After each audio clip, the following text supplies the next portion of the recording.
എല്ലാവർക്കും പുതിയൊരു വീഡിയോയിലേക്ക് സ്വാഗതം.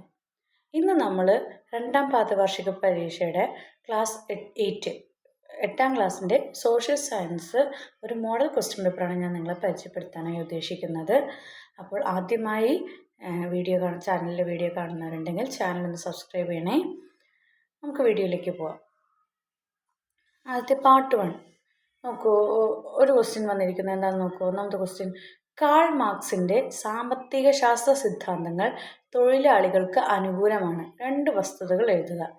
നമ്മൾ പഠിച്ചിട്ടുണ്ടായിരുന്നു എക്കണോമിക് തിങ്കേഴ്സ് അല്ലേ, സാമ്പത്തിക ശാസ്ത്ര സിദ്ധാന്തങ്ങൾ. കാൾ മാർക്സിൻ്റെ സാമ്പത്തിക ശാസ്ത്ര സിദ്ധാന്തങ്ങളെക്കുറിച്ചൊക്കെ നമ്മൾ പഠിച്ചത് തൊഴിലാളികൾക്ക് അനുകൂലമാണ്.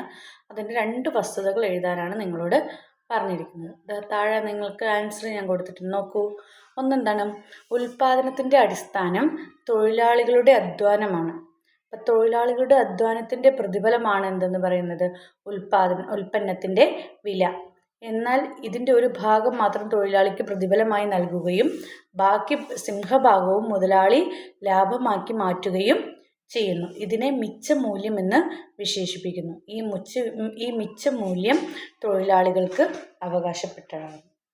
ഇതാണ് കാൾ മാർക്സിൻ്റെ സിദ്ധാന്തവുമായി ബന്ധപ്പെട്ട വസ്തുത എന്ന് പറയുന്നത്. അപ്പോൾ ഒന്നെന്താണ്? തൊഴിലാളികളുടെ അധ്വാനത്തിൻ്റെ പ്രതിഫലമാണ് എന്തെന്ന്? ഉൽപ്പന്നത്തിൻ്റെ വില എന്നത്. അതുപോലെ എന്താണ്? മിച്ചമൂല്യം. ഈ മിച്ചമൂല്യം ആർക്ക് അവകാശപ്പെട്ടതാണ്? തൊഴിലാളികൾക്ക് അവകാശപ്പെട്ടതാണ്. ഇത് രണ്ടുമാണ് വസ്തുതയായിട്ട് നിങ്ങൾക്ക് എഴുതാവുന്നത്. രണ്ടാമത്തെ ക്വസ്റ്റ്യനിലേക്ക് നോക്കിപ്പോയാലോ. നോക്കൂ. സിയാൽ, സീമ എന്നീ മണ്ഡലങ്ങളെ താരതമ്യം ചെയ്ത് കുറിപ്പെഴുതുക. സിയാലും സീമയും നമ്മൾ പഠിച്ചിട്ടുണ്ട് അല്ലേ. എന്താണ്?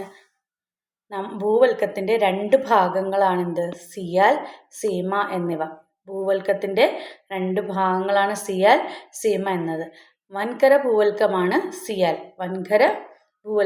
സിയാൽ. സിലിക്കയും അലൂമിനിയവും കൂടുതലായി കാണപ്പെടുന്നത് കൊണ്ടാണ് ഈ മണ്ഡലത്തെ സിയാൽ എന്ന് വിശേഷിപ്പിക്കുന്നത്. അവിടെ ഏറ്റവും കൂടുതൽ കാണപ്പെടുന്നത് എന്താണ്?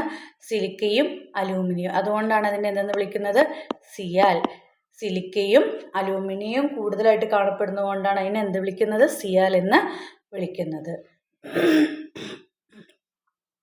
ഇനി കടൽത്തറയാണ് എന്ത്? സീമയുടെ മണ്ഡലം. കടൽത്തറയാണ് സീമ മണ്ഡലം. ഇവിടെ സിലിക്കയും മഗ്നീഷ്യവും ആണ് കൂടുതലായിട്ട് കാണപ്പെടുന്നത്. അതുകൊണ്ടാണ് ഇതെന്തെന്ന് അറിയപ്പെടുന്നത്? സീമ എന്ന് അറിയപ്പെടുന്നത്. സിലിക്കയും മഗ്നീഷ്യവുമാണ് അവിടെ കൂടുതലായിട്ട് കാണപ്പെടുന്നത്. അതുകൊണ്ടാണ് ഇതെന്തായിട്ട് അറിയപ്പെടുന്നത്?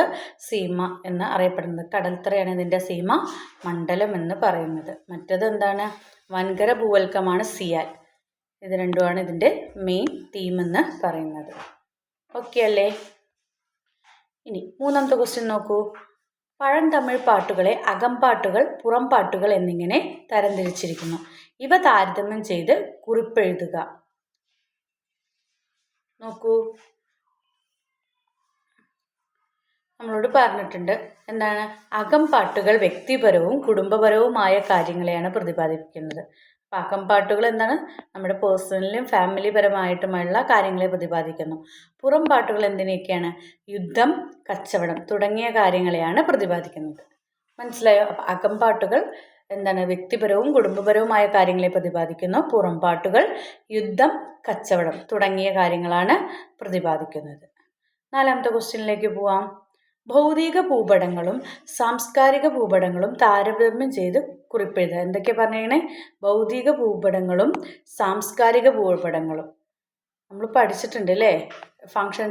ഫങ്ഷൻസിലാണ് ഭൗതികവും ഫിസിക്കൽ മാപ്പും കൾച്ചറൽ മാപ്പും വരുന്നത് അല്ലേ. അപ്പം നോക്കാം. ഭൂപ്രകൃതി, കാലാവസ്ഥ തുടങ്ങിയ പ്രകൃതിദത്തമായ സവിശേഷതകൾ ചിത്രീകരിക്കുന്ന ഭൂപടങ്ങളാണ് ഭൗതിക ഭൂപടങ്ങൾ, അതായത് ഫിസിക്കൽ മാപ്പ് എന്ന് പറയുന്നത്. ഫിസിക്കൽ മാപ്പ് മനസ്സിലായോ? ഭൂപ്രകൃതി, കാലാവസ്ഥ തുടങ്ങിയ പ്രകൃതിദത്തമായ സവിശേഷതകൾ ചിത്രീകരിക്കുന്ന ഭൂപടങ്ങളാണ് ഭൗതിക ഭൂപടങ്ങൾ. ഇനി കൃഷി, വ്യവസായം, രാഷ്ട്രീയ അതിർത്തികൾ മുതലായ മനുഷ്യനിർമ്മിതമായ സവിശേഷതകൾ ചിത്രീകരിക്കുന്ന ഭൂപടങ്ങളാണ് എന്ത്? സാംസ്കാരിക ഭൂപടങ്ങൾ അഥവാ കൾച്ചറൽ മാപ്പ്. നമുക്കറിയാം അതിൻ്റെ ഫങ്ഷൻസിൻ്റെ അടിസ്ഥാനത്തിൽ 2ആയിട്ട് തിരിച്ചിട്ടുണ്ട്. എന്താണ്? ഫിസിക്കൽ മാപ്പും കൾച്ചറൽ മാപ്പും. ഫിസിക്കൽ മാപ്പിൽ വരുന്നതാണ് എന്ത്? ഭൂപ്രകൃതിയും കാലാവസ്ഥയൊക്കെ. അതുപോലെ കൾച്ചറൽ മാപ്പിൽ തന്നെയാണ് എന്ത് കൃഷി, വ്യവസായം, രാഷ്ട്രീയ അതിർത്തികൾ തുടങ്ങിയവ. ക്ലിയർ അല്ലേ മക്കളെ? ഓക്കെ, ഇനി 5ാമത്തെ ക്വസ്റ്റ്യനിലേക്ക് പോവാം നമുക്ക്. ട്രോപ്പോസ്ഫിയറിൽ ഉയരം കൂടുമ്പോൾ അന്തരീക്ഷ താപനിലയിൽ വരുന്ന മാറ്റം എന്ത്? ട്രോപ്പോസ്ഫിയറിൽ ഉയരം കൂടുമ്പോൾ അന്തരീക്ഷ താപനിലയിൽ വരുന്ന മാറ്റം എന്ത്? ഇത് ഏത് പേരിൽ അറിയപ്പെടുന്നു? അപ്പോൾ ട്രോപ്പോസ്ഫിയറിൽ ഉയരം കൂടുമ്പോൾ അന്തരീക്ഷ താപനില 165 മീറ്ററിന് 1 ഡിഗ്രി സെൽഷ്യസ് എന്ന തോതിൽ ക്രമമായി കുറഞ്ഞു വരുന്നു. അതായത് ട്രോപ്പോസ്ഫിയറിൽ ഉയരം കൂടുമ്പോൾ അന്തരീക്ഷ താപനില എന്ത് ചെയ്യും? കുറഞ്ഞു വരുന്നു. അതാണ് ആൻസർ. ട്രോപ്പോസ്ഫിയറിൽ ഉയരം കൂടുമ്പോൾ നമ്മുടെ ടെമ്പറേച്ചർ, അറ്റ്മോസ്ഫറിക് ടെമ്പറേച്ചർ എന്ത് ചെയ്യും? കുറഞ്ഞ് കൂടും. ഇത് ക്രമമായ നഷ്ടനിരക്ക് എന്നറിയപ്പെടുന്നു. ഉയരം കൂടുന്തോറും ചായക്ക് ടേസ്റ്റ് കൂടും എന്ന് പറയില്ലേ, എന്ന പോലെ ട്രോപ്പോസ്ഫിയറിൽ ഉയരം കൂടുമ്പോൾ നമ്മുടെ അറ്റ്മോസ്ഫിയറിക് ടെമ്പറേച്ചർ എന്ത് ചെയ്യും? കുറഞ്ഞ് വരും. ഇത് നമുക്ക് താപനഷ്ടനിരക്ക്, ക്രമമായ താപനഷ്ടനിരക്ക് എന്ന് അറിയപ്പെടുന്നു. ഓക്കെ അല്ലേ മക്കളെ? പാർട്ട് 2. ഗാന്ധിജിയുടെ ഏത് പുസ്തകത്തിലാണ് അദ്ദേഹത്തിൻ്റെ ആദ്യകാല സാമ്പത്തിക ശാസ്ത്ര സിദ്ധാന്തങ്ങൾ രേഖപ്പെടുത്തിയിട്ടുള്ളത്? എന്തൊക്കെ ആശയങ്ങൾക്കാണ് അദ്ദേഹം ഊന്നൽ നൽകിയിട്ടുള്ളത്? നമുക്കറിയാം, അദ്ദേഹത്തിൻ്റെ ആദ്യ പുസ്തകം ഏതായിരുന്നു? ഹിന്ദ് സ്വരാജ്. 1909 ഹിന്ദ് സ്വരാജ്. അപ്പം നിങ്ങൾ ഈ പേര് നോക്കി വയ്ക്കുക. എന്താണ്? ഹിന്ദ് സ്വരാജിലാണ് ഗാന്ധിജിയുടെ ആശയങ്ങൾ വന്നിരിക്കുന്നത് അല്ലേ. ഗ്രാമീണ സമ്പദ് വ്യവസ്ഥയ്ക്കും ധാർമ്മിക മൂല്യങ്ങൾക്കും പ്രാധാന്യം നൽകുന്നവയായിരുന്നു ഗാന്ധിജി മുന്നോട്ട് വെച്ച ഈ ആശയങ്ങൾ. ട്രസ്റ്റിഷീപ്പ് എന്ന് അറിയപ്പെടുന്നു. എന്താണ്? ട്രസ്റ്റിഷീപ്പ്. അപ്പോൾ നിങ്ങൾ ഗാന്ധിജിയുടെ കാര്യങ്ങളെക്കുറിച്ച് പഠിക്കുന്ന സമയത്ത് ഈ 2 കാര്യങ്ങൾ, ഒന്ന് അദ്ദേഹത്തിൻ്റെ പുസ്തകമായ ഹിന്ദ് സ്വരാജിലാണ് എന്ത് ചെയ്തത്? അദ്ദേഹത്തിൻ്റെ ആശയങ്ങൾ മുന്നോട്ടേക്ക് വെച്ചത്. പിന്നെ അദ്ദേഹത്തിൻ്റെ ഈ ആശയങ്ങൾ എന്തെന്ന് അറിയപ്പെടുന്നു? ട്രസ്റ്റിഷീപ്പ് എന്ന് അറിയപ്പെടുന്നു. ഗ്രാമീണ സമ്പദ് വ്യവസ്ഥയ്ക്കും ധാർമ്മിക മൂല്യങ്ങൾക്കും പ്രാധാന്യം നൽകുന്നവയായിരുന്നു അദ്ദേഹത്തിൻ്റെ ആശയങ്ങൾ. ഈ 3 പോയിന്റ് മാത്രം നിങ്ങൾ എഴുതിയാൽ മതി. ഓക്കെ അല്ലേ മക്കളെ? ഇനി 7ാമത്തെ ക്വസ്റ്റ്യൻ നോക്ക്. ഒരു ഭൂപടത്തിൽ തോത് ചിത്രീകരിക്കാൻ 3 രീതികൾ ഉപയോഗിക്കുന്നു. ഏതൊക്കെയാണ് അവ? അപ്പോൾ തോത് ഇത് ചെയ്യാൻ വേണ്ടിയിട്ട് ഏതൊക്കെ? ഒന്ന് പ്രസ്താവന രീതി, അതായത് ഉദാഹരണം ഇവിടെ കൊടുത്തിട്ടുണ്ട്. എങ്ങനെയാണ്? 1 സെൻറ്റിമീറ്ററിന് 5 കിലോമീറ്റർ. പിന്നെ ഭിന്നക രീതി, ഉദാഹരണത്തിന് ഇങ്ങനെ 1:5 lakh അങ്ങനെയൊക്കെ എഴുതും. പിന്നെ രേഖാരീതി. അപ്പോൾ പ്രസ്താവന രീതി ഉണ്ട്, ഭിന്നക രീതി ഉണ്ട്, രേഖാരീതി. ഇങ്ങനെ 3 രീതിയിലാണ് തോത് നിർമ്മിക്കുക. നമ്മൾ 1 സെൻറ്റിമീറ്റർ 5 കിലോമീറ്റർ ആ മാപ്പിൻ്റെ മുകളിൽ ഇങ്ങനെ അടയാളപ്പെടുത്തിയിരിക്കുന്നത് നിങ്ങൾക്ക് കാണാം. ഓക്കെ അല്ലേ നിങ്ങളെ? ഇനി 8ാമത്തെ ക്വസ്റ്റ്യൻ നോക്കൂ. സിന്ധു നദീതട സംസ്കാര കാലഘട്ടത്തിലെ ജനങ്ങൾ വ്യക്തി ശുചിത്വത്തിനും പരിസര ശുചിത്വത്തിനും നൽകിയ പ്രാധാന്യം വ്യക്തമാക്കുക. നോക്കൂ, എന്തൊക്കെ പ്രാധാന്യം അവർ നൽകിയിരുന്നത്? അവർ വീടുകളിൽ നിന്നുള്ള മലിനജലം ചാലുകളിലേക്ക് ഒഴുക്കിയിരുന്നു. ഇത്തരം ചാലുകൾ നഗരങ്ങളിലെ പ്രധാന അഴുക്കുചാലുമായി ബന്ധിപ്പിച്ചു. അപ്പോൾ വീടുകളിൽ നിന്നുള്ള മലിനജലം ഒഴുകുന്ന ചാലുകളെ നഗരങ്ങളിലെ പ്രധാന ചാലുകളുമായി ബന്ധിപ്പിച്ചിരുന്നു. അവിടെ ചുടു ഇഷ്ടികകൾ ഉപയോഗിച്ചുകൊണ്ടാണ് നിർമ്മിച്ചിരുന്നത്. അതായത് ആ പ്രധാന അഴുക്കുചാലൊക്കെ ചുടു ഇഷ്ടികകൾ കൊണ്ടാണ് നിർമ്മിച്ചാണ് ഉപയോഗിച്ചിരുന്നത്. അതുപോലെ സ്ലാബുകൾ ഉപയോഗിച്ച് അവ മൂടിയിരുന്നു. അതായത് ഒരു ശക്തമായ ഡ്രെയിനേജ് സിസ്റ്റം അവർക്ക് ഉണ്ടായിരുന്നു. ഡ്രെയിനേജ് സിസ്റ്റം ഉണ്ടായിരുന്നു. അതാണ് ഇവിടെ ഉദ്ദേശിക്കുന്നത്. മോഹൻജദാരോവിൽ നിർമ്മിച്ചിരുന്ന മഹാസ്നാനഘട്ടം, അതായത് ഗ്രേറ്റ് ബാത്ത്, അക്കാലത്ത് ജനങ്ങളുടെ വ്യക്തി ശുചിത്വത്തിന് തെളിവാണ്. ഗ്രേറ്റ് ബാത്ത് മനസ്സിലായോ? അപ്പോൾ എന്തൊക്കെയാണ്? ഒന്ന് അവരുടെ ഡ്രെയിനേജ് സിസ്റ്റവും, മറ്റൊന്ന് ഗ്രേറ്റ് ബാത്ത്, മോഹൻജദാരോവിൽ നിർമ്മിച്ചിരുന്ന മഹാസ്നാനഘട്ടവും ജനങ്ങളുടെ വ്യക്തി ശുചിത്വത്തിന് തെളിവാണ്. അതാണ് ചോദിച്ചിരിക്കുന്നത്. ഇനി 9ാമത്തെ ക്വസ്റ്റ്യൻ നോക്കൂ. 9ാമത്തെ ക്വസ്റ്റ്യനിൽ ചുവടെ സൂചിപ്പിച്ചിട്ടുള്ള ഭൂസവിശേഷതകൾ ചിത്രീകരിക്കാൻ ഉപയോഗിക്കുന്ന നിറങ്ങൾ ഏതെല്ലാം? കൃഷിയിടം, വനം, പാർപ്പിടങ്ങൾ. നമ്മൾ മാപ്പ് പഠിച്ച സമയത്ത് പഠിച്ചിട്ടുണ്ടല്ലേ. അതിൻ്റെ ചിത്രീകരിക്കാൻ ഉപയോഗിക്കുന്ന നിറങ്ങൾ ഏതൊക്കെയാണ് എന്നുള്ളതൊക്കെ നമ്മൾ പഠിച്ചിട്ടുണ്ട് അല്ലേ. ഏതൊക്കെ നിറങ്ങളാണ് ഉപയോഗിച്ചത്? കൃഷിയിടത്തിന് എന്ത് നിറമാണ് ഉപയോഗിക്കുന്നത്? മഞ്ഞ നിറം. കൃഷിയിടത്തിന് മഞ്ഞ നിറമാണ്. വനത്തിന് പച്ച നിറമാണ്. പാർപ്പിടങ്ങൾക്ക് ചുവപ്പ് നിറമാണ്. പിന്നെ അതിൻ്റെ സിമ്പിളുകളും നിങ്ങൾ പഠിച്ചു വയ്ക്കണം കേട്ടോ. സിമ്പിളുകളും പഠിച്ചു വയ്ക്കണം. സിമ്പിളുകൾ വെച്ചിട്ട് മാപ്പ് വരയ്ക്കാൻ, എന്തെങ്കിലും ഒരു ഏരിയയുടെ വരയ്ക്കാനൊക്കെ പറഞ്ഞാൽ അത് അങ്ങനെയും വരയ്ക്കണം. നിങ്ങളോട് എങ്ങനെയാണോ ക്വസ്റ്റ്യൻ ചോദിക്കാമെന്ന് നമുക്ക് പറയാൻ പറ്റില്ല. അപ്പോൾ ഇതൊക്കെ ഒരു മോഡൽ മാത്രം, ജസ്റ്റ് മോഡൽ മാത്രമാണ്. അപ്പോൾ എങ്ങനെയാണ് വരയ്ക്കേണ്ടതെന്ന് ചിലപ്പോൾ നിങ്ങൾക്ക് അതിൻ്റെ സിമ്പിൾസ് അടയാളപ്പെടുത്താനായിരിക്കും ചോദിക്കേണ്ടത്, അല്ല സിമ്പിൾസിനെ എഴുതാനായിരിക്കും പറയേണ്ടാവുക, അല്ലെങ്കിൽ ആ സിമ്പിൾസ് ഉപയോഗിച്ച് മാപ്പ് എന്തെങ്കിലും ഒരു ഏരിയയുടെ തന്നിട്ട് മാപ്പ് വരയ്ക്കാനൊക്കെ നിങ്ങളോട് ചോദിക്കാം. അടുത്ത് നോക്കും മക്കളെ, 10ാമത്തെ ക്വസ്റ്റ്യൻ. ഇരുമ്പിൻ്റെ ഉപയോഗം ആര്യന്മാരുടെ ജീവിതത്തിൽ ഉണ്ടാക്കിയ മാറ്റങ്ങൾ എന്തെല്ലാം? അപ്പം ഇരുമ്പിൻ്റെ ഉപയോഗം ആര്യന്മാരുടെ ജീവിതത്തിൽ ഉണ്ടാക്കിയ മാറ്റങ്ങൾ എന്തൊക്കെയാണ് നോക്കൂ. എന്തൊക്കെയാണ്? ഒന്നെന്താണ്?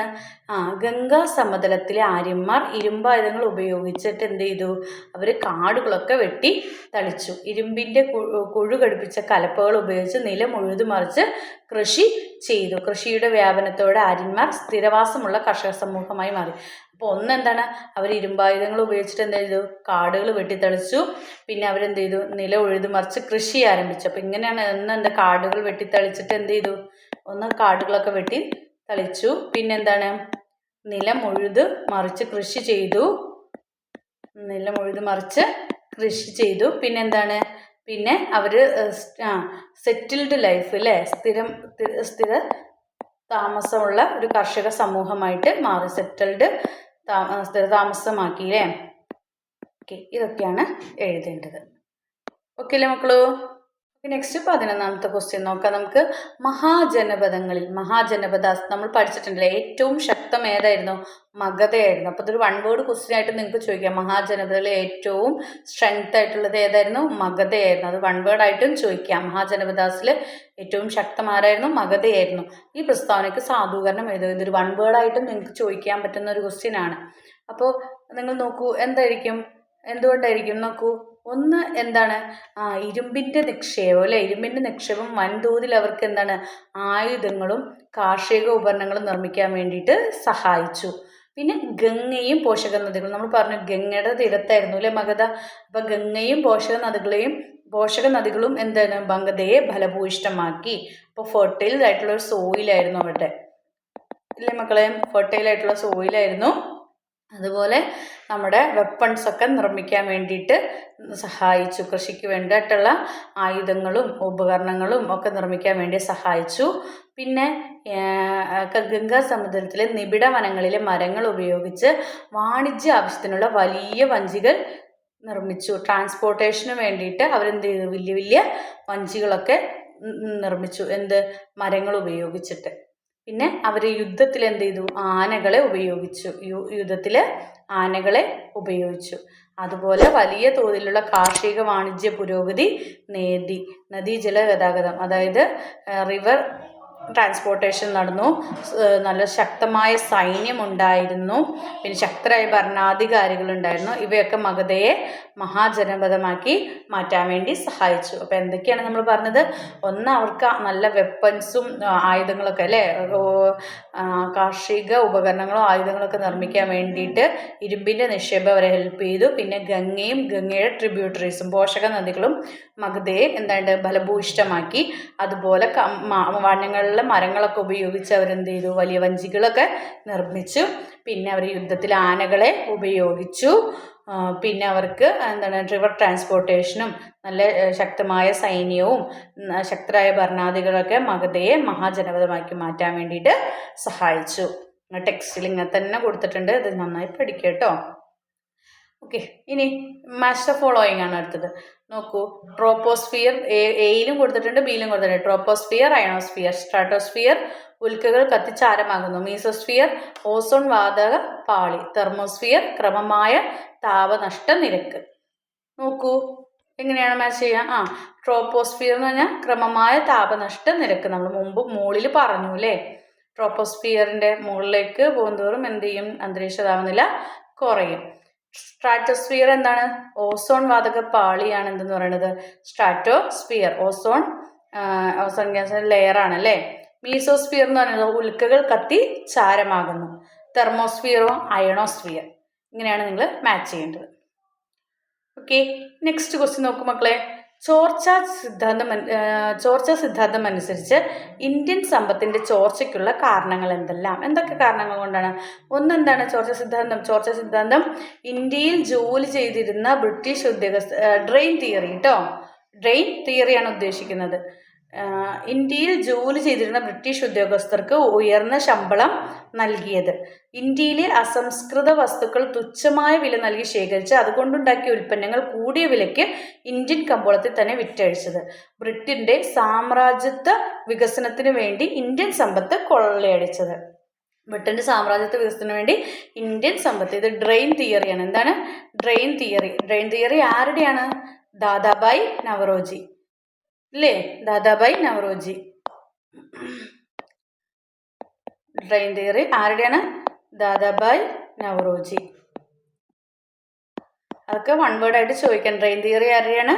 ദാദാബായ് നവറോജി. അതുപോലെ ദാസ് ക്യാപിറ്റൽ ആരുടെയാണ്? Karl Marx. ഇത്തരം വൺ വേർഡ് ക്വസ്റ്റ്യൻസും നിങ്ങൾ നോക്കിയൊക്കെ വയ്ക്കണം.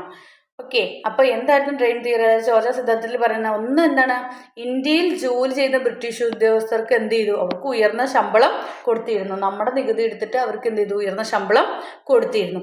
അത് മാത്രമല്ല, നമ്മുടെ ഇന്ത്യയിലുള്ള അസംസ്കൃത വസ്തുക്കൾ നമ്മുടെ കയ്യിൽ നിന്ന് തന്നെ അവർ തുച്ഛമായ വിലയ്ക്ക് വാങ്ങിച്ചിട്ട് അവർ ഉണ്ടാക്കിയ ഉൽപ്പന്നങ്ങൾ നമ്മുടെ കമ്പോളത്തിൽ വലിയ വിലയ്ക്ക് വിറ്റഴിച്ചു. അതായത് പരുത്തി മറ്റുള്ള സാധനങ്ങൾ കൊണ്ട്, അല്ലെങ്കിൽ അവർ ഇന്ത്യയിൽ നിന്ന് തന്നെ അസംസ്കൃത വസ്തുക്കൾ വളരെ തുച്ഛമായ വിലയ്ക്ക് വാങ്ങിച്ചിട്ട് നമ്മളെ കൊണ്ട് തന്നെ അവർ ഉൽപ്പന്നങ്ങൾ ഉണ്ടാക്കിയിട്ട് നമ്മളെ കൊണ്ട് തന്നെ അത് വാങ്ങിപ്പിക്കും വലിയ വിലയ്ക്ക്.